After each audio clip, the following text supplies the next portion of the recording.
Hello and welcome to the Kitchen Design Experts. This is the channel that tells you all you need to know about kitchens, kitchen design and kitchen appliances. Now, if you are thinking at the moment of either changing your kitchen or maybe refurbishing it, this is the video for you because we'll be answering all your questions. So to begin with, we often get people walking into our showroom asking us, do you refurbish kitchens? Before we start giving them an answer, there's one important question that we always ask them, and that's this. How long are you planning on staying in your house? Mainly this, because if you are thinking, we want to sell our house in 6 months to a year or something like that, you don't want to go spending an entire kitchen's worth of money to do your whole kitchen because it may not add that same value onto your house. You might just want to make it look prettier for the sale, in which case there's plenty of ways to go about that, of which we'll discuss in a second. If you plan on staying 5 years, then that's still a question because depends how much money you're putting into this refreshing of your kitchen, so to speak. If you end up paying a bit too much more money into it and then in 5 years you're going to have to change your kitchen anyway, then that whole 5 years of money is a bit of a waste of money there. If you plan on staying 10 years, 15 years, 20 years, then it's a no-brainer really. Get a new kitchen. That was a bit cut from what I thought. Right, okay, let's move on. So on to the next question. Are you changing your tops, doors or both? If you're just going to think of changing your tops, then that is genuinely quite doable, and we do this. We do a lot of this. There are certain things you've got to look out for. I mean, the first thing, of course, you've got to choose what sort of worktop you're thinking of changing your old ones to. Yes, you can replace them with laminate worktops, quartz, granite, Corian, all of these are available to you. Things you've got to consider though is how big a job it might grow into. For instance, if you've got an existing worktop, say a laminate worktop that's 40mm thick, and you've tiles coming down to your worktop, then when you take that worktop off, if you are going to put, say, a 30mm quartz top back on, there's going to be a gap. So you've got to consider upstands or retiling. Yes, changing your worktops is viable, but you've got to remember that you still have to employ a joiner to come and take the existing tops off, a plumber to come and replumb your sink, maybe a gas hob, and if it's an electric hob, you might even need an electrician. But one of the other things that changing your worktops does do for you, it gives you an opportunity to change your sink and to change your hob at the same time. So yes, changing worktops can be viable. We do it quite a lot. And yes, it certainly does refresh the look of your kitchen. Now then, moving on to the trickier one, which is the doors. Now, doors are a little bit more tricky just because there's more variables really. You've got to look at your existing height sizes of your original doors that you've got in there. Some of them might be custom sizes you've got to get to suit in that case. You've got to look at the quality of the carcass itself, whether or not the hinges are all secure and fastened properly, and obviously the carcass is not falling to bits, because if you've got any issues with your doors hanging uneven at the moment, chances are when you replace all these doors, you'll probably have the same or similar issue with this. Now you will get new fancy doors, and sometimes that can be enough to really bring your kitchen to life, but it's worth thinking about the cost as well. If you end up changing the worktops and the doors, it's going to start costing a good percentage of what a full kitchen would cost anyway. Now, it's not like there are no positives to this. Obviously, you'll get a brand new look and feel to your kitchen. The mess and obviously the installation cost will come down drastically if you're not refitting your whole kitchen. But there are some other things to consider as well.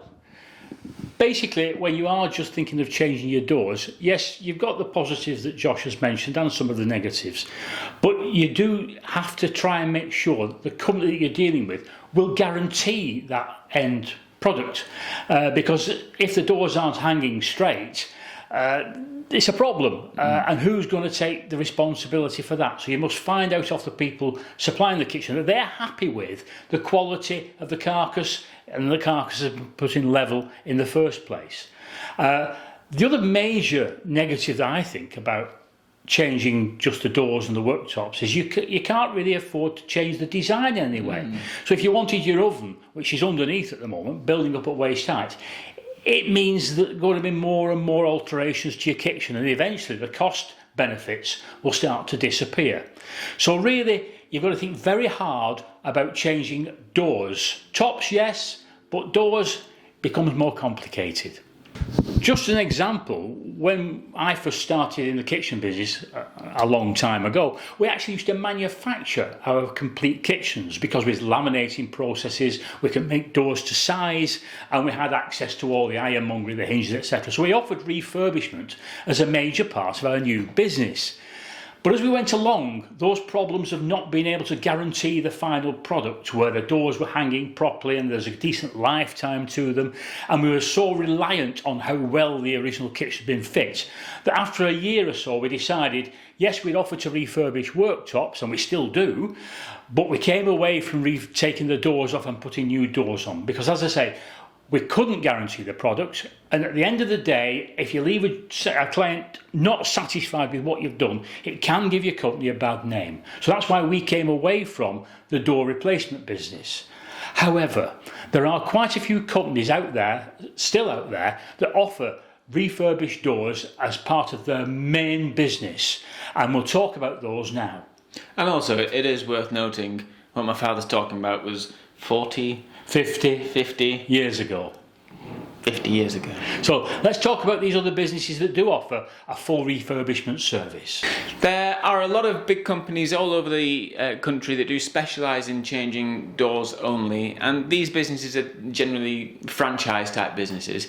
But it's definitely worth warning you that an easy way to make a custom sized door is to use vinyl wrap doors. Now what I would say is, don't use vinyl wrap door. Let me explain a little bit further why you shouldn't use a vinyl wrap door. Like Josh said, it's a dead easy way to have a door made to size. What they tend to do is they'll get a piece of MDF and they can route a shape on it, a shaker style or any shape really, and then they get a piece of vinyl. Now a piece of vinyl is like this here. As you can see, it bends, it can go to shape, etc. And what they do, they'll put that MDF shaped door into like a vacuum type press, and the actual vinyl will suck onto the shape of that door, and it wraps around to the edges. So if you take a door like that, it'll only wrap round to this point here. And the problem with vinyl wrap doors is quite simply that with any sort of heat, moisture, whatever, that vinyl wrap door here is very susceptible to quite simply coming unwrapped, and it happens all the time. I would say a typical vinyl wrap door has a lifetime of maybe 3 to 4 years before you start to see some sort of deterioration, usually next to the oven or the dishwasher in particular. And I reckon a lot of you watching this video have already seen or experienced a vinyl wrap door yourselves, so you'll know exactly what it is that we're talking about. Another possible problem is to do with kind of all the accessories of your kitchen. Yeah. And when I say that, I'm talking about the seam ends, the plinth, the filler going to the ceiling, all the bits that surround your doors that will most likely, not always, but most likely be in the same colour as your current existing door colour. You just need to know exactly what's going on there. And if you look at this picture here, so the seam ends, if you don't know, are here, here and here, and your ceiling filler above is here. So if you are thinking of using one of these refurbishment companies, you must ask them not only what sort of doors you're having, but how are they going to deal with these seam ends, plinths and fillers that Josh just mentioned. And please make sure that they aren't just going to stick vinyl or laminate on the end of the cupboard, because quite frankly, like with the doors, it's going to come off. Repainting your doors can also be a really good option. If you've got an existing solid timber door, it's a good way to just sand it down and repaint it. But what I would say is use lacquer, not paint, and see video here or somewhere. Another thing to mention that is if you want a wood grain to be coming through that paint, whoever's painting it will never be able to guarantee they're not going to accidentally cover some of those wood grains. So it's going to be a very thin layer in order for you to see that kind of wood grain coming through.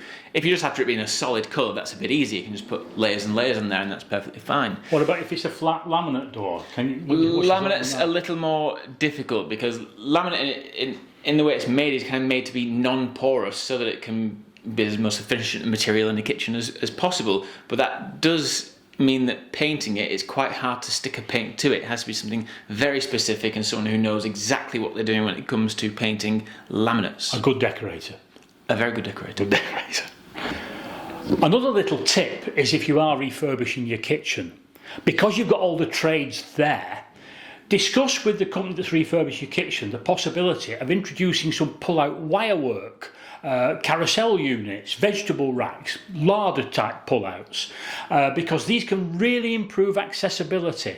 And getting back to that initial topic we mentioned about how long the kitchen is going to last for and trying to future-proof it, if you're of a certain age, say, and you know that you want this refurb to last 10 years, you've got to think about knees and hips and things like that, and bending and reaching. So this is a great opportunity to look at what's available from a wirework point of view and have the company put this into your existing carcass system. It's a good point actually. When we say refurb or refresh, sometimes that might not even be anything visual at all. It might not be a bad idea. If you just want to, if you think your kitchen's just not working well, there are so many accessories out there. And if you do want us to do a full video on all these kind of smaller changes you can do to your kitchen, put it in the comments. Do what he said. And also, whilst you're at it, like, subscribe, bell, Whistles, things, yeah. everything. Thank you.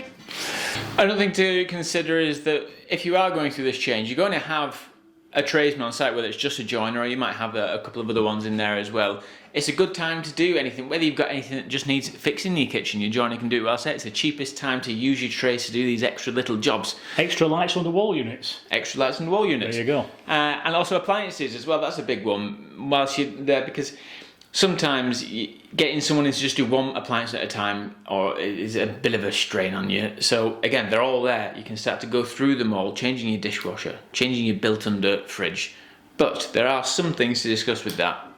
Basically, if you all these things we're suggesting you're doing, from changing your doors and your tops and adding wire work and maybe changing your oven and your hob and your sink, you've got to start coming back to the topic of cost and remembering why you were doing this in the first place, which I presume you were refurbing as opposed to renewing, because it's a cost-driven decision, and the more you do, the more it's going to cost. So to finish this video, I would just suggest to you that if you are thinking of refurbing your kitchen, the way that I would go about it is I would contact 4 different companies. I'd get 2 of them to give you a cost for the full refurbishment, and bear in mind all the topics we've hit on this video. I'd also get a comparative price off a company for just replacing your kitchen as it is with all brand new everything. And I would also contact a company and get them to completely redesign it as though there's no limitations whatsoever. And then I would look at the prices of all 4 and look at what you're getting for your money, and then make your decision to refurbish or to renew or to do neither and renew 3 years down the line. I hope this video has been of use to you. As always, if you have any questions at all, put them in the comments. If you have any suggestions or queries, you want a new video to come out, you want to see some content, let us know and we'll get it. We always get back to you. Always get back to you. Yeah. Apart from that, it's goodbye from me. And it's goodbye from him. Bye-bye. Bye.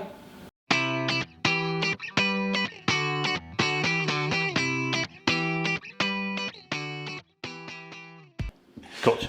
Okay. Right, keep going on. Yeah. Don't bang on the table. I have no idea whether that's a good video or not. No.